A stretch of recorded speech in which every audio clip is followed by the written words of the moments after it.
Hello and welcome to what I'm sure will be a fascinating conversation with 4 leaders who are making inclusion a reality in their organisations.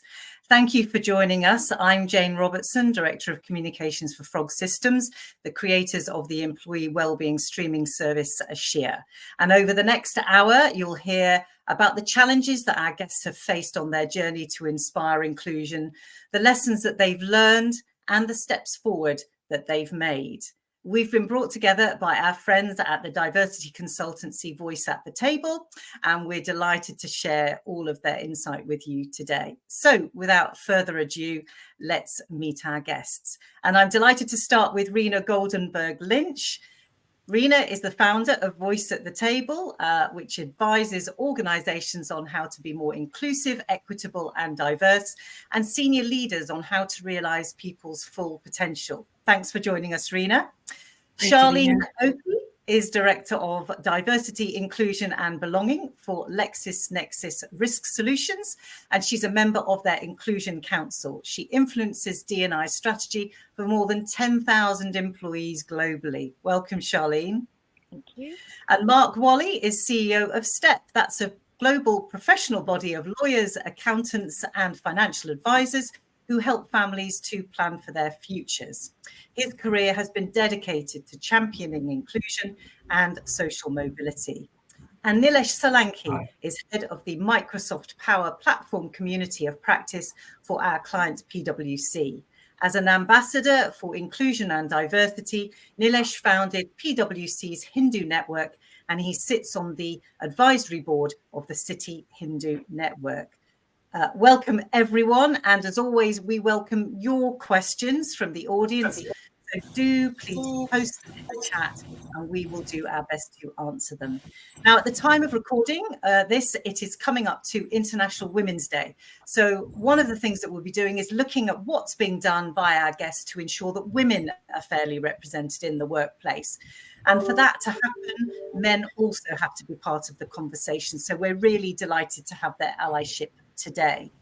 So I guess the best way to start the conversation off is to ask each of my guests really to give a little bit of background about what they've been doing around inclusion and why the subject is so important to them. So Rina, perhaps I can start with you. Yes, thank you, Jane. So for me, as by way of background, inclusion became something I became aware of is when I started feeling that not my entire contribution was being valued and welcomed. And this is in a different life before I started Voice at the Table. And what I realized is that there were a lot of assumptions put on people like myself, assumptions created by society, created by our norms and how we see each other. And that limited what I can do. It also limited my own expectations of what I could do.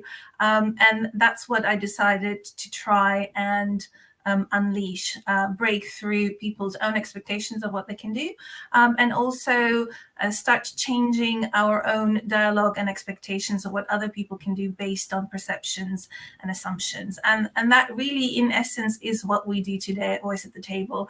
We work with organizations to get leaders to see what they can get from people with diverse backgrounds and how they can contribute to an enhanced team performance and enhanced business, but also people who are individuals going through their careers, understanding how they can make the workplace more inclusive, more welcoming by welcoming and valuing everyone's contribution and everyone's diverse experiences.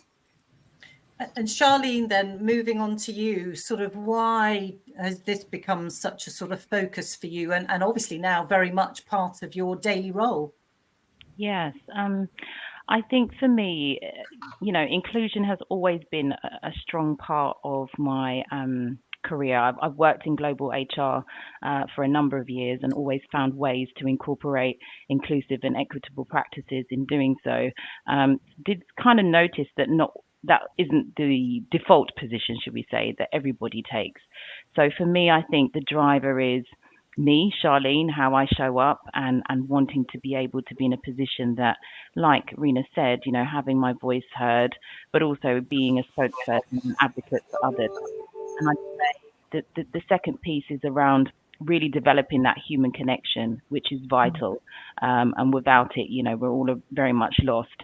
And I'm in this space primarily, yes, because it's a great space to be in, but I do this job not just for me because I expect to see significant change in the corporate world while I'm in it, but I'm doing it for my children. I'm doing it for my nieces and my nephews. I'm doing it for all those, generation alphas that are coming up who deserve to have an equitable place to work. Thanks, Charlene. And Mark, you've been very much involved in this space for pretty much most of your career. I think it's something that you kind of felt was important as you were starting out. Yes, it's many people will look at me and go, oh, there's a white, middle-class, middle-aged male CEO, and make all sorts of assumptions about me and my background. And most of those assumptions probably wouldn't be true. So what people won't know when they look at me is that I left school without any A-levels. I didn't go to university. And I noticed that made me feel different in organisations, different because organisations at that time were very focused on the graduate intake and those coming through the graduate streams. So in a small way, I felt different and other for that reason throughout my career. If you go into my background as well, that those whole assumptions about probably from a middle class background and everything else, not really true. My two grandfathers were a gas fitter and then a gardener come chauffeur to the big house. So a servant in other language. That's given me a very different perspective on life, and it's made me want to connect with each individual because of who they are and what they bring, rather than what their background is. And that's what I've carried throughout my career. And I as I've seen, and I didn't know it was diversity and inclusion back then. It was just a feeling I had. And as things have progressed for me in my career and the whole world of inclusion and diversity has progressed, I've learned more and more and learned the value that I can bring as an ally and a champion for EDI. But also I'm still focused in the same way as Charlene, it's for the future generations. And I think I've got two sons. They are white and middle class. That's just a fact. But I always look at it and say, well, wouldn't it be awful if they couldn't do something because, and then just fill in the dots after the because. There could be any number of reasons that they might be different to other people. And I just think it shouldn't be like that. We should celebrate and embrace what each individual brings to whatever situation they're in. So that's why I'm involved and feel strongly about the topic. Thanks, Mark. And Nilesh, finally for you, obviously coming from a cultural background within your organisation, it was something that you were very keen to get recognised within the community of your colleagues. Absolutely. Thanks, Jane, and hi, colleagues. My journey sort of started even when I was at university, coming from a sort of Hindu networks and communities background. I was able to start with a few colleagues at university, the largest Hindu students organisation, NHSF UK, which stands now in 50 institutions. And when coming into the professional world, I felt there was a gap where there was no platform or sort of voice or even a community, whether it's faith-based, to come together. So that inspired me to sort of start the PwC Hindu network, the first Hindu network in the city. And now that's thankfully sort of inspired others. And I think there's 30 plus Hindu networks across the city. And it was primarily to bring the community together, but more broadly to embrace the diversity and inclusion agenda that PwC have. And from a small team of 3 in the diversity space, 22 years ago, now flourishing to 15 plus networks, really is a testament to PwC and its embracing of those values and aligning it with the firm's values and bringing a diverse range of people together and allowing people to set up these networks and bring communities together, more so sharing our cultural values and allowing myself to be my whole self at PwC. So it's been a great journey. Oh, brilliant. Thank you very much for all of you for sharing your background. So Nilesh, I just wanted to sort of really maybe come back to you and sort of wonder, when you started that first sort of Hindu network, as you stepped into the workplace and you as you said, you sort of started out trying to think about that at university. Was that mostly men at that stage, that couple of decades ago, or were you thinking consciously about women from a Hindu background as well as at that stage? It was for everybody. It was set up for everyone. When I first started, there was another female colleague who was there. I just sort of sent the feelers out, about to start a Hindu network, who'd like to join the team, and it's always been very diverse, in terms of equality as well as gender. And right now there are 2 co-chairs who are both female, which is great. I handed over after 18, 19 years, which is great. And now we're seeing, a very diverse team of 15 plus who are driving the agenda for the Hindu network. So it's been there for all, and trying to bring the best talent to run the network so that everyone can benefit. So Nilesh has been talking about sort of creating a network, then somewhere, a sort of community, a place where people can come together in an organisation. Charlene, is this what we mean when we sort of talk about these employee research resource groups? Is that something that you found really useful in the work that you've been doing in your company, or have you approached it differently?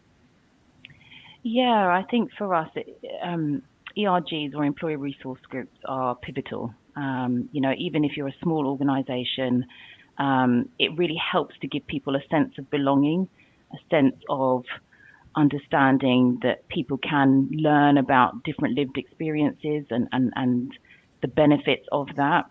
And I think for us, employee resource groups were a part of our journey, if you like, when we started to talk about inclusion. But we also started to think, okay, well, let's think broader around, what empathy we have, what's the cultural intelligence of this organization, why do we need to be intersectional in our approach around really understanding the voice of our employees. And so for us, trying to be intersectional as intently as possible, because we're all made up of many different things, and it's important that our backgrounds are reflected in how, because you can't be a different person, or you shouldn't be a different person when you're at work.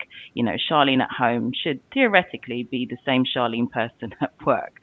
So it's important for us as an organization to really think broader, deeper, intersectional, and how we can really support all of those individual groups. But ERGs have definitely played a great way for us to do that. So where did you start? Where did you start this journey in your company? I mean, how did you start out? Yeah, so we started in 2019, and we kind of set out and said, look, this is going to be, we collated some inclusion goals that we thought actually, based on the qualitative and the quantitative data that we achieved or received in our organization around, representation, the standard things that you kind of start to look at. But also we really tried hard to focus on the voice of these individuals. And so did a number of different focus groups, surveys, really to get that intelligence. And from that, we were able to establish a 5-year inclusion goal plan, and have a full D&I strategy that is really inclusive, not just around ERGs, but thinking about how do we improve women in leadership, women in line management, the same from an ethnicity perspective. How do we uncover and support individuals that may have a disability, or anyone that wants identifies from an LGBTQ plus perspective, how do we really try our best to wrap our hands around what inclusion represents and bring everybody to the fold? So we do have 5-year goals. As I always say to everyone, D&I is not the short game. This is, it's ongoing, it's continuous, it's a way of life, it's understanding the importance of the human connection. And based on those kind of goals that we have, we're now sort of year 4 in those goals. We're in that sort of achieving and sustaining place at the moment. But the reality is we're always going to be there, because you have to iterate, you have to move with how your team members and your employees are feeling. And so we are making some progress definitely on all of our inclusion goals that we've set. And what does success look like in that 5-year plan, Charlene?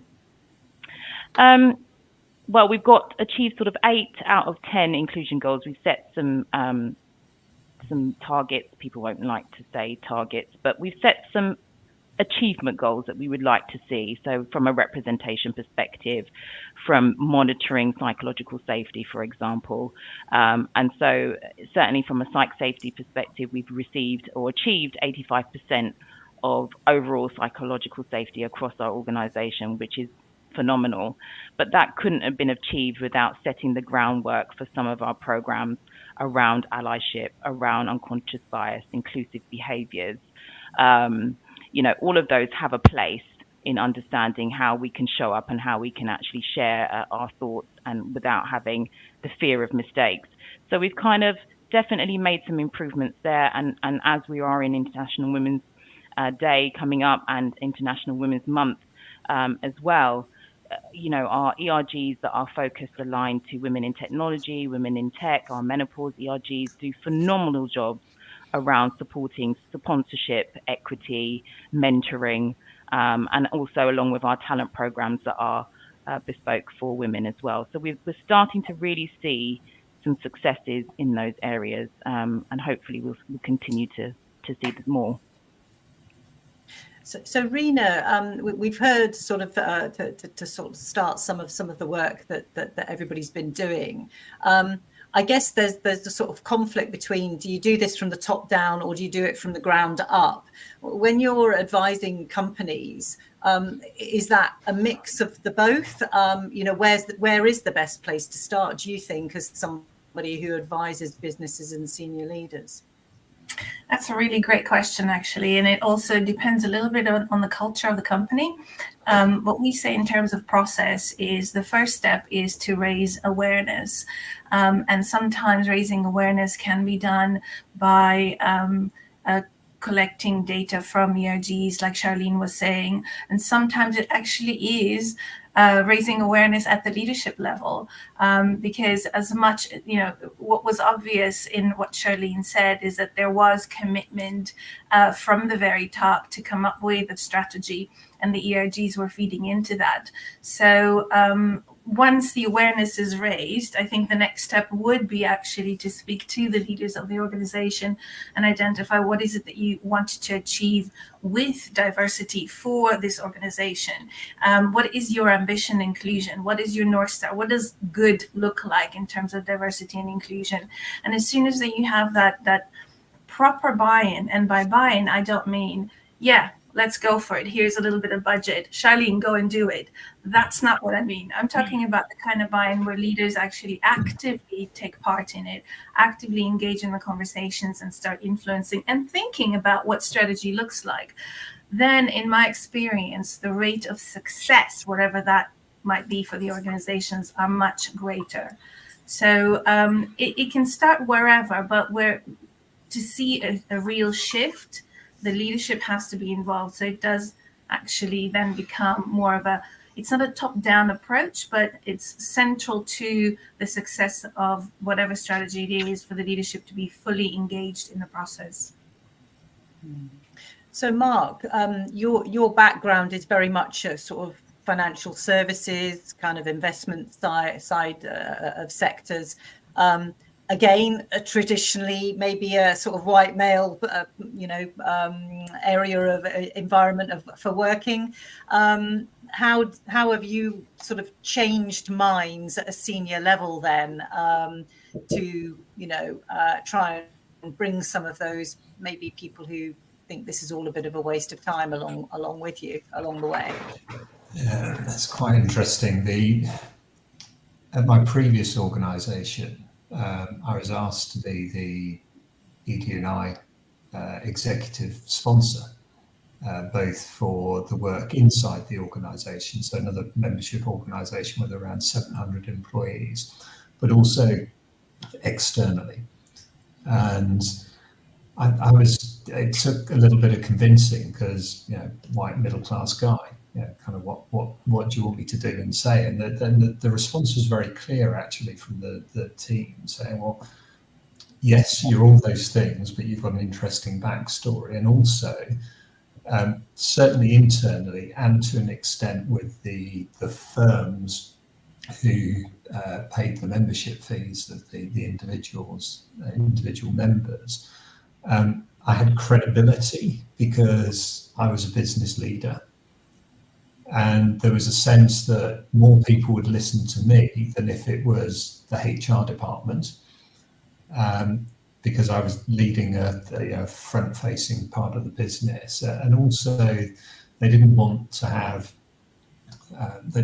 it to become a token role that had been given to a woman because she was a woman.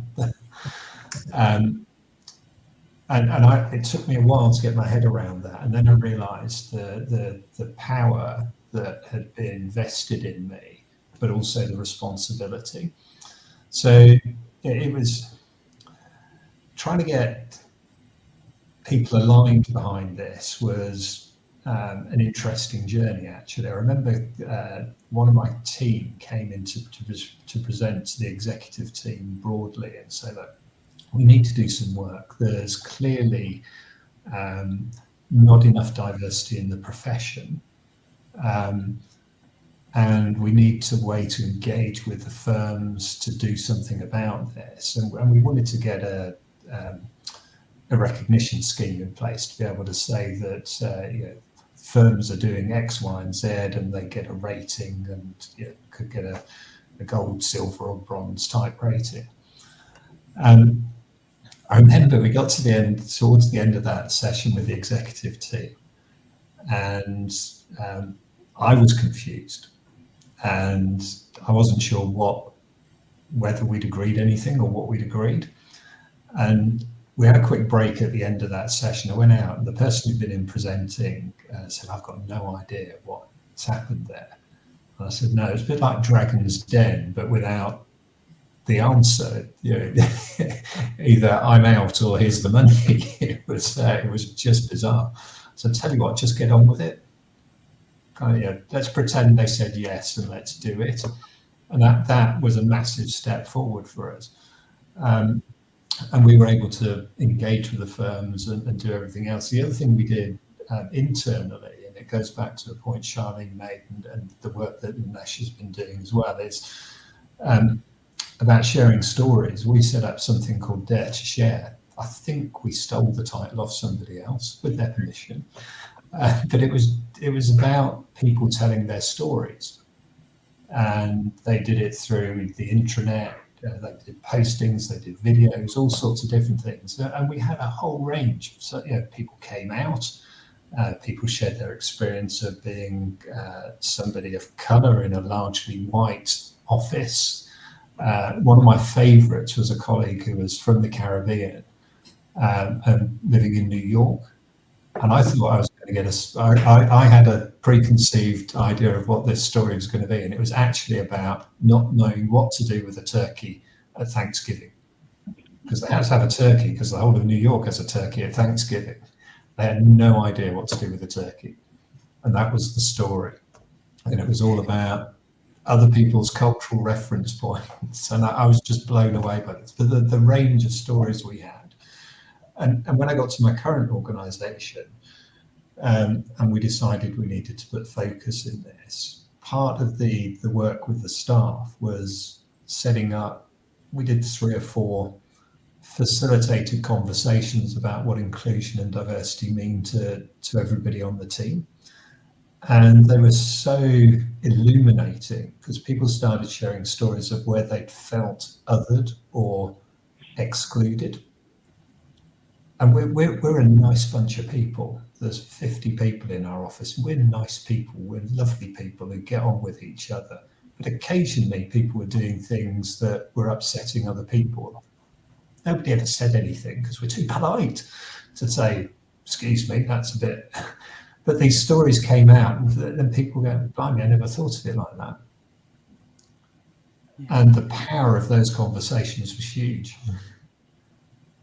And this lends ourselves, I think, to one of the points that Katie has made in the comments, actually, about it being authentic, and you've genuinely tried to get to grips with the different people in your organisation and really understand the angles and that they come from, the issues that they have.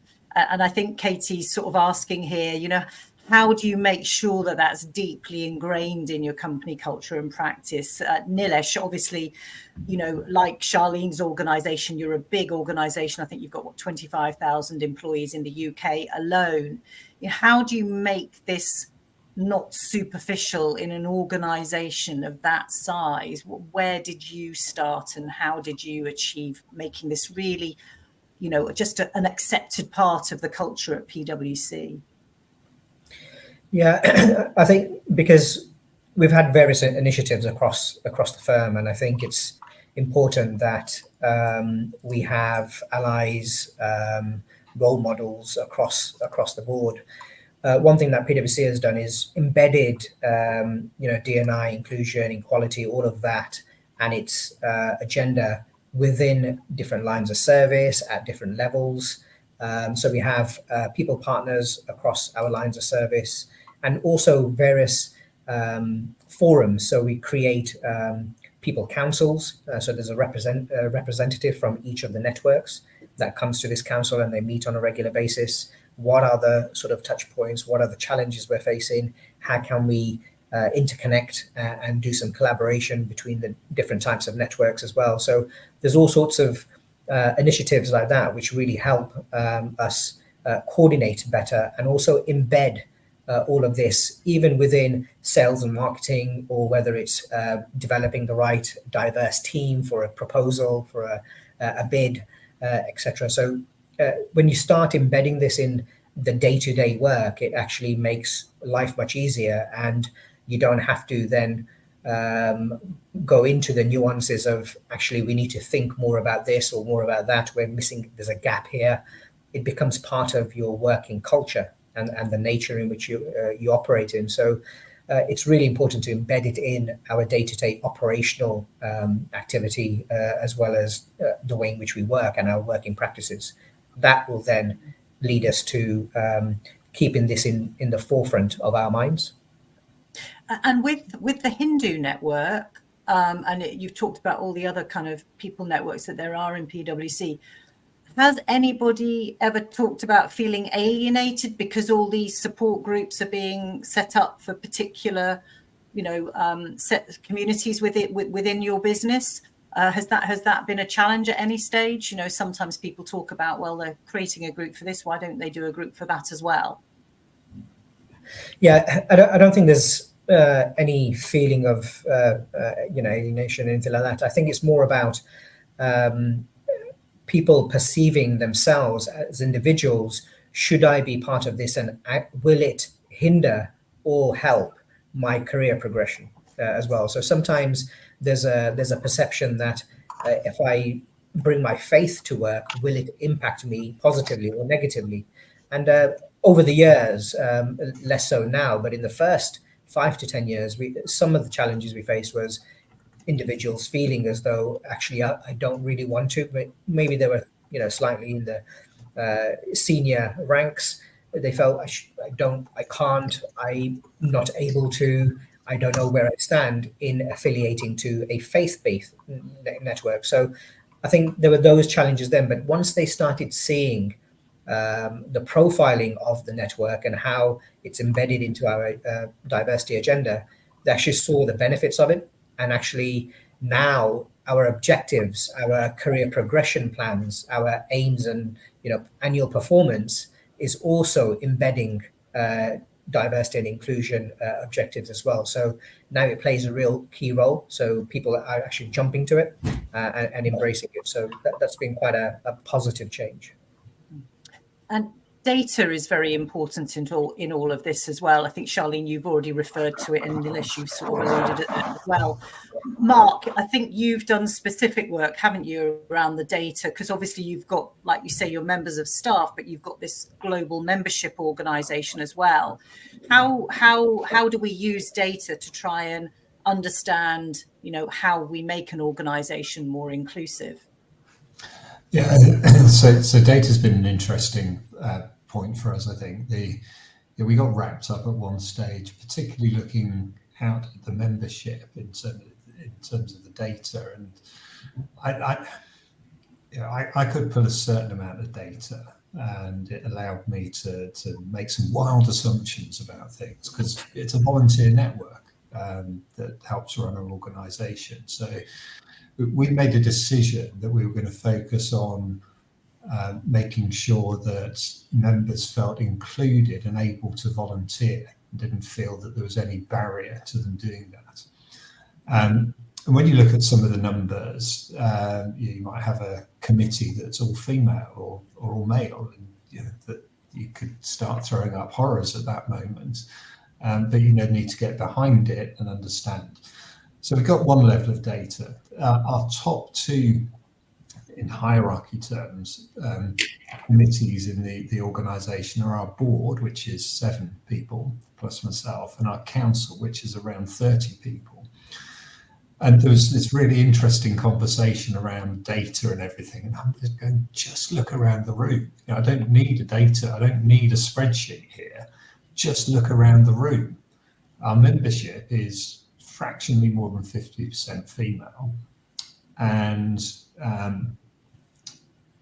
it's not all white.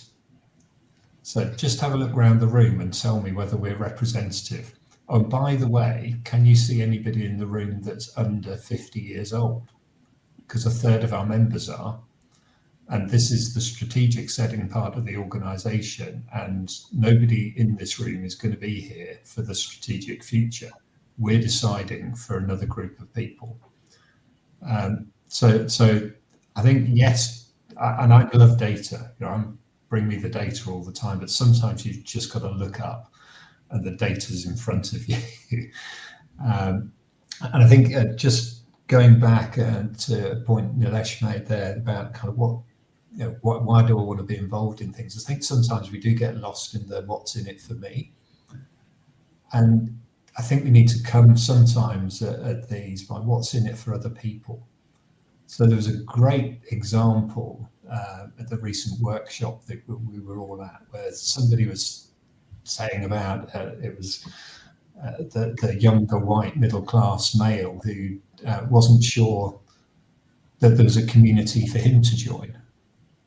And I'm thinking, just join one of the others. You never know what you might learn, and whether you could be an ally and a supporter for that network. Because you've got your network. It exists in life. Yeah, it hasn't been one that had to be created because it's just there. So anyway, there's a couple of thoughts. And the data point is you've got tons of data, but don't forget to look around as well. Yeah. And Rina, so I guess something that was coming out there from what Mark was saying made me think it's not only about the people in your organisation, but it's thinking about the clients that you're dealing with as an organisation and a business. If you don't speak and look like the people that you are selling your products to or selling your services to, does that play a part too? So in a sense, this inclusion piece is not just looking inward, it's looking outward as well? Absolutely. And I think a lot of sectors out there are starting to change how they look at diversity and inclusion internally based on demand from their clients, or that lack of representation that Mark was just talking about. So in the first instance, and Nilesh as well, you said, putting a team together, a proposal team, a bid team. If you walk into a room where the clients are, 50-50 gender split and you're an all-male team, it's going to look very, it's going to be difficult to overcome, at the very least, the perception of what that is, and then also the conversation. So representing the makeup of our clients is going to be very, very important. The other thing about diversity and inclusion in that sense is that if we think about it in a strategic sense, is what markets can we access that we're not currently accessing? That's also data, and that's also clients. So if our client, we had a speaker at our event who was it's a wealth management firm, and at the moment it's a firm that's been around for hundreds of years, and its client base is changing, but they haven't changed in terms of diversity and inclusion. So they're finding it quite difficult to keep up with what the other firms are doing that have adjusted. So keeping an eye on the market, where the next opportunities are, what the clients are talking about and what they're feeling. It's that element of empathy that needs to be integrated into the internal D&I discussion. So absolutely, it's one of the key elements to look out for. And Charlene, I wanted to sort of talk to you about the different sectors. Obviously, you're in a sort of tech sector background, Nilesh, sort of similarly too in the role that you do. Have you seen any change in that sector, Charlene, now from the sort of work that you're doing and the types of representation that there is throughout the kind of environment that you work in? Yeah, definitely. The changes have been slow and gradual, and I think it's important that we don't live in a vacuum. So clearly, when it comes to certain types of industries, that will always sadly attract maybe one gender over the other. In some instances, technology is definitely a space in that, but you can buck the trend if you're dedicated to creating, or rather weaving in within your employee engagement D&I at every single level, at every single opportunity. So Nilesh spoke about D&I KPOs. All of our line managers, leaders, and C-suite have those, and they are representative to their level of leadership. But it's not just about trying to help support, create an inclusive culture, because we can have lots of inclusion programs, which we do, which also really help support that. So, we externally have connections with women in data, women identity, we sign the tech talent charter. So these are all areas where we have to ensure that we're providing the sponsorship, we're providing the mentorship, we're providing the opportunities, whether there are talent programs that really help to give that visibility. And these are programs not to fix women. These are programs to elevate their profile, to give them that sponsorship opportunity. And over time, when we're thinking about our internal, but also attracting, having diverse panels for interviewing, making sure that all of our job roles go through, a gender decoder or, a D&I decoder using AI to really help us support that. Over time, it's a commitment. And I think the question earlier was that Katie mentioned was, how do we get this ingrained? And the answer is it's accountability, not just from our C-suite leaders and our, top leaders. This is every single person in the organization must be accountable for supporting what an inclusive culture looks like. And because of that, we now in a situation where a third of our new hires are women in technology. Our women in tech average is around 27%, which is higher than the industry average overall, but we've got to work really hard to maintain and improve that. It's not just saying, yes, it's great, it's 27%, let's have a drink and put our feet up. We've got to really actively make sure that we stay in this space and work aggressively actually to maintain equity, and even improving women, improving the level of improvement is now being seen at our VP level as well from women over the last 5 years, from 19 to 30, just under 30%. So we are making inroads, but inclusion is not easy because it's about human connection.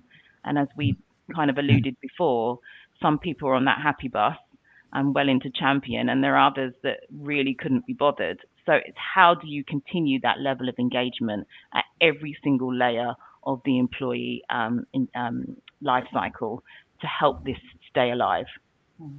And for me, that's sorry, I was just going to. Sorry, on you go, Mark. Yeah. Yeah, sorry. For me, it's about behaviours in an organisation and dealing with behaviours, kind of recognising and calling out good behaviour, so that people know that you've seen it. Because there's nothing more dispiriting than being told behave in this way, or being asked to behave in a certain way, and then nobody recognising it. It's like, well, why bother? But equally, you've got to deal with the poorer behaviours and help educate, re-educate. And if people don't want to be educated, you might need to part company as well. But it's there's got to be some absolutely accountability. But that's about every day dealing with behaviour, the good, the indifferent, and the bad. And also, I'll just add really quickly that you have to do things in parallel. So while you are trying to create an inclusive culture, of course, help to improve your representation, go out there and find diversity and support that and enable it. But you can't do one without the other, because if you're going out there from a perspective of just, increasing your demographics and hitting, a certain target, if you're not changing the culture, if you're not changing the behaviors, if you're not eliminating or reducing microaggressions, your talent are going to walk. The same talent that you've brought in will walk. So it's really important that you kind of do both in parallel. And that brings us actually to the point that Suzanne has made in the comments. And thank you for these questions and comments, everyone. Suzanne's saying, how can an organisation measure that level of psychological safety when somebody feels that they can be themselves at work, they can ask questions and, make mistakes without being pulled up all the time. Nilesh, have you got some sort of thoughts on that? Yeah, I think there are different sort of ways in which to measure this. Something we do in PwC, we have a You Matter survey, and that gives us our sort of touch points and heat maps of how our staff are feeling, and that's quite key as well.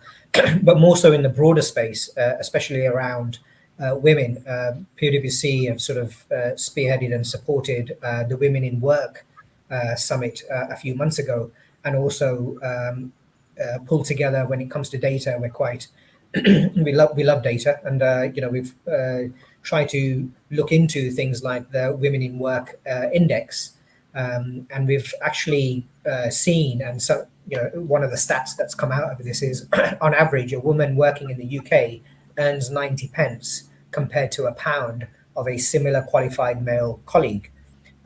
So how can we find out and do analysis of that gap? What are the gaps? What are the measures? Why is there that gap? And is that just gender? Is it ethnicity? Is it other areas? So it's these sort of things that we need to do a deep dive in to help us measure where the gaps are and how we can fill those gaps and drive various initiatives to help that. And Rina, budget for this is important, isn't it? I know at the recent conference that you ran, people were saying, look, a lot of this stuff starts off as volunteer groups and people giving up their time, but people have to work. You've got hours in the day where you're supposed to be working on projects or whatever it is you're doing in the business.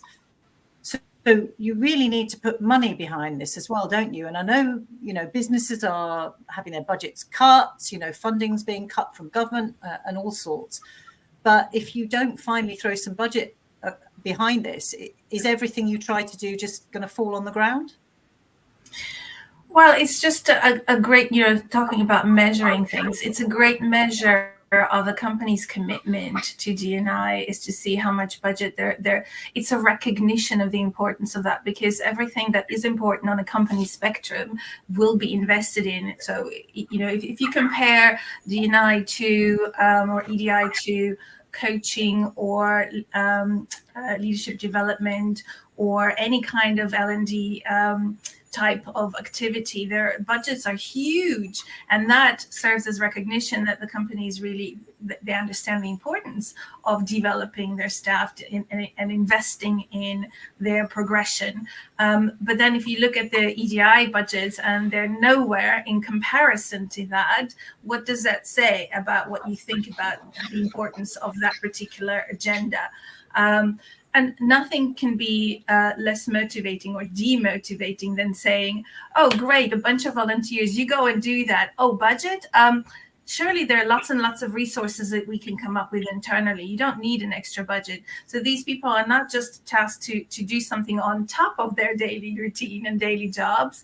They now have to be creative and improvise how they can make use of the resources that are available to them without the extra budget.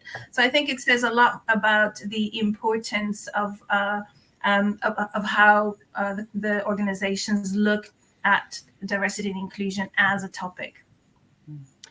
Listen, we're nearing the end of the conversation. So if anybody else has got another question that they'd like to put to the panel, please do, and we'll pick that up. But what I want to ask all of you really, and go around the table, is, what are the consequences of failing to be inclusive? We're talking about inspiring inclusion. What's the reverse of that? What if you're not doing this? Well, what are the consequences? Charlene, what would your answer be to that? How long have you got? I mean, there are some clear indicators that any company, no matter what their size, will start to see. If you're not engaging with understanding who your workforce is, how to be intersectional in your approaches to whether it's your programs, your policies, thinking about how you bring D&I to life. If you're not doing that, then it causes alienation. It causes low psychological safety,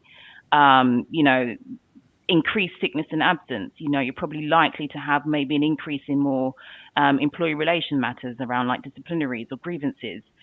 So, the knock-on effect is huge. And one thing I will also add is about well-being. We haven't really mentioned it today, but there is a clear, from research, but also from just, having that sensor check with your employee base, there is a clear connection between well-being, inclusion, belonging, and how does that represent in each person.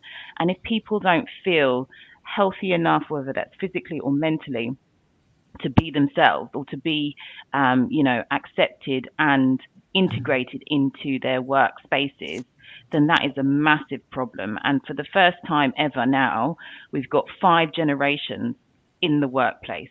So this is 5 different generations with a myriad of different ways that we have to intersect and support. And when we get it wrong, it can be really catastrophic, not just for the individuals who might be leaving the organization, but the reputation that your company is then building on course, and everything is on, Glassdoor, social media platforms as well. So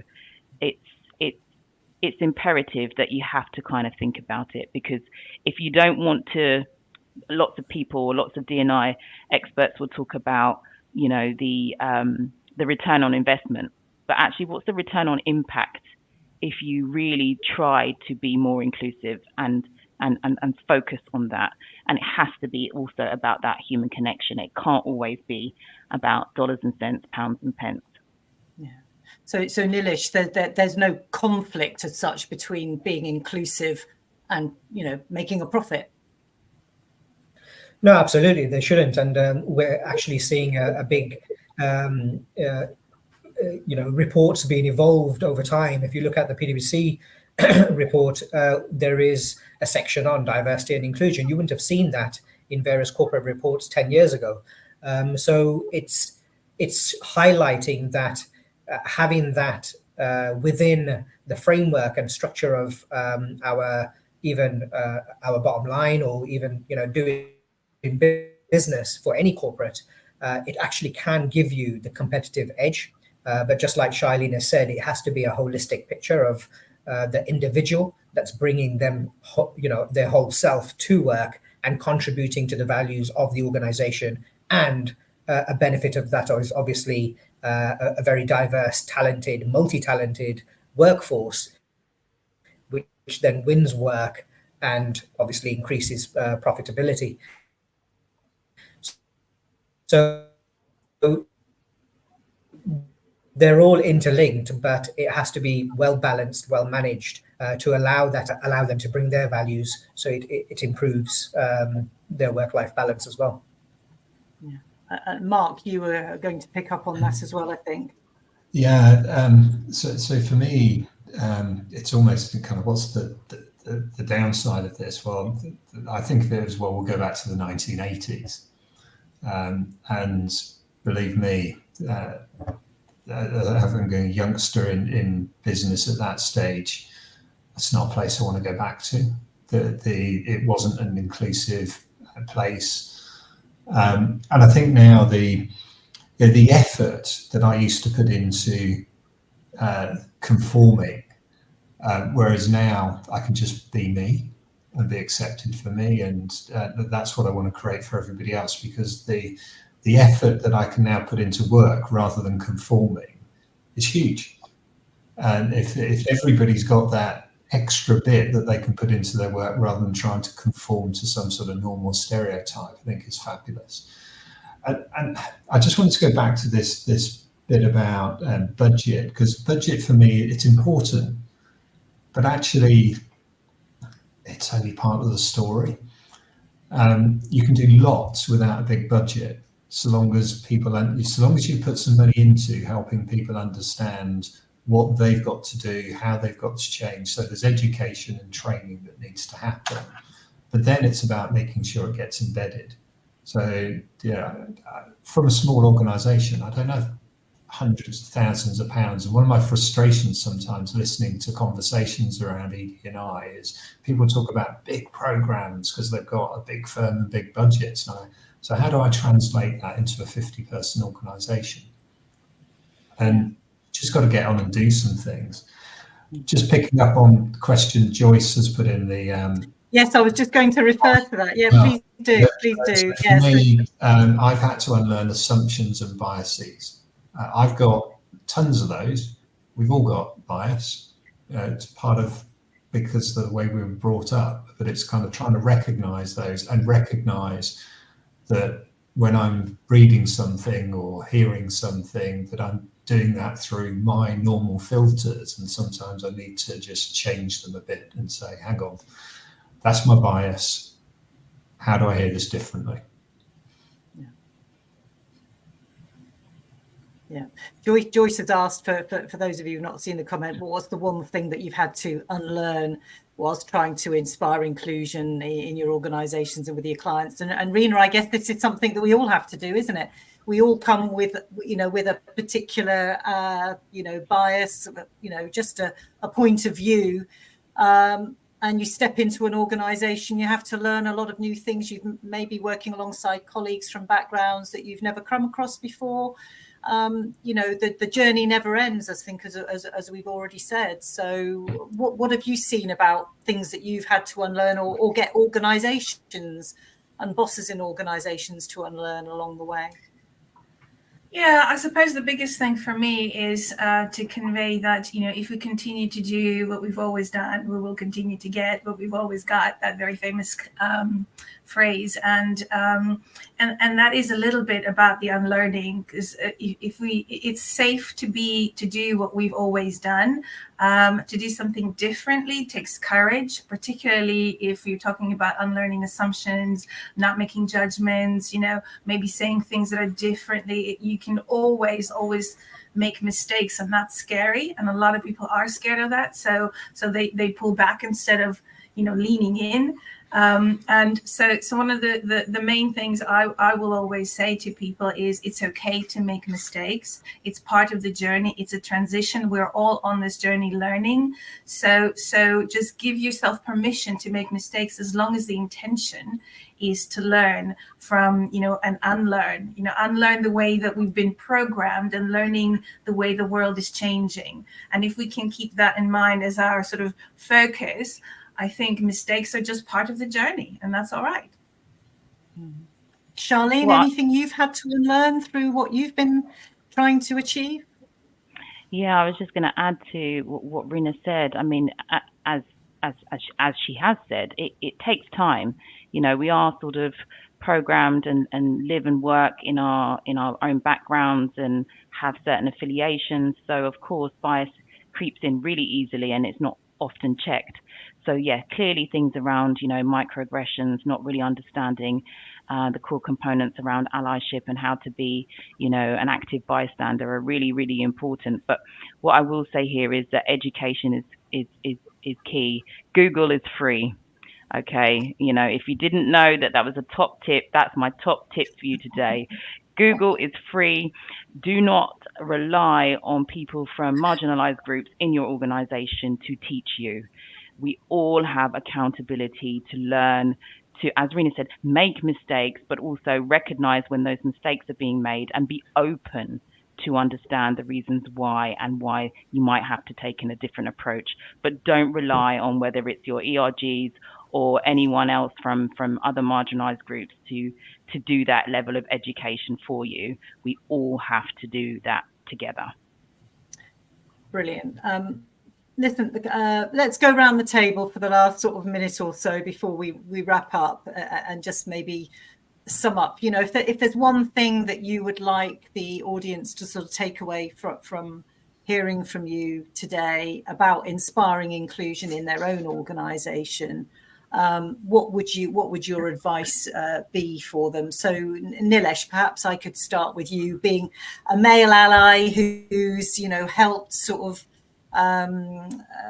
create a community within your organisation for people from a Hindu background. You know, what's the kind of key tip that you would pass on from the successes that you've had? Yeah, my key tip would be always think of something new and just do it. I've encouraged my team over the years to say, okay, you think of an initiative and trial it out. You know, pilot it, go for it, and see what comes out of that. Also, to allow people to grow, give them the responsibility. You know, don't centralize things, decentralize it.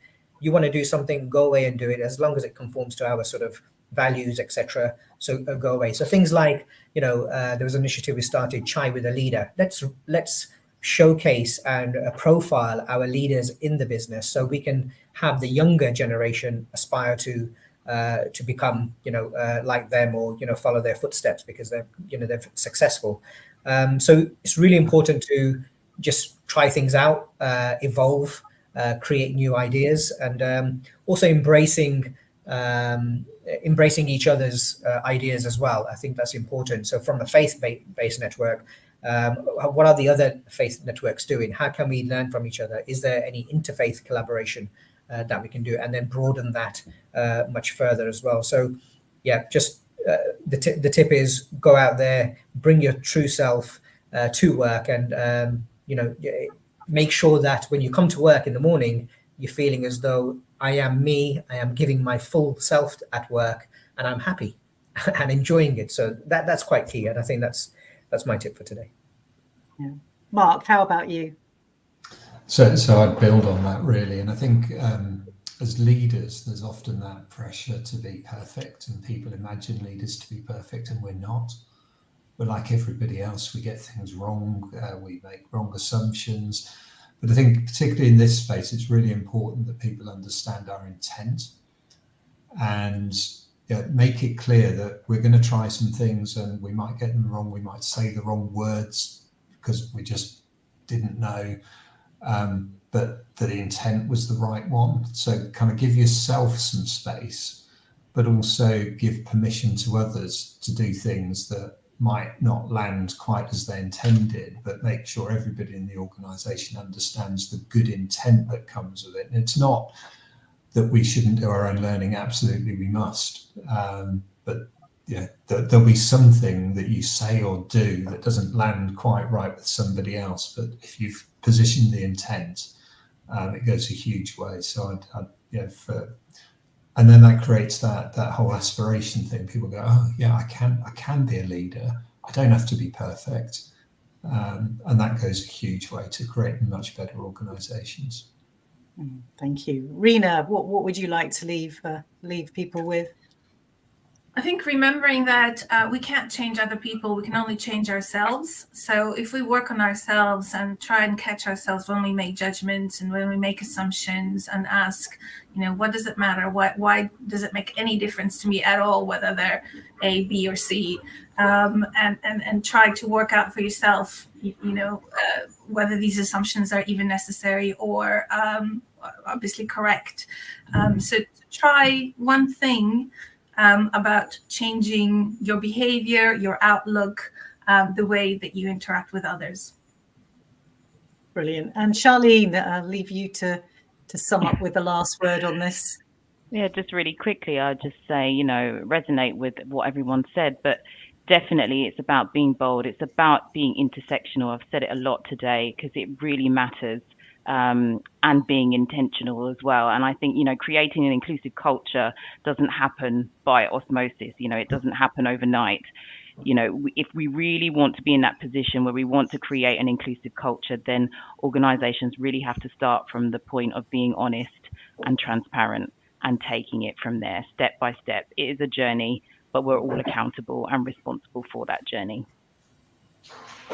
Brilliant. What amazing advice to finish with. Thank you, all of you, for joining us today. And Rina, thank you in particular to you and Voice at the Table for bringing us together with an amazing panel of guests. This conversation has been brought to you by Frog Systems. Our wellbeing streaming service, Ashir, is a complete on-demand platform full of personal stories, expert opinion, conversations like this to help you be better managers, as well as signposted support and resources to support your employees through all the life challenges that they might face. So do visit our website for more, where you can always sign up for a free trial, and do follow us on our social media. Thank you, Rina, Charlene, Nilesh and Mark for your company today. I really enjoyed talking to you. And to the audience, to all of you who've watched, I do hope that this conversation helps you bring change to your workplaces, and just enjoy the rest of your day. Thank you for joining us.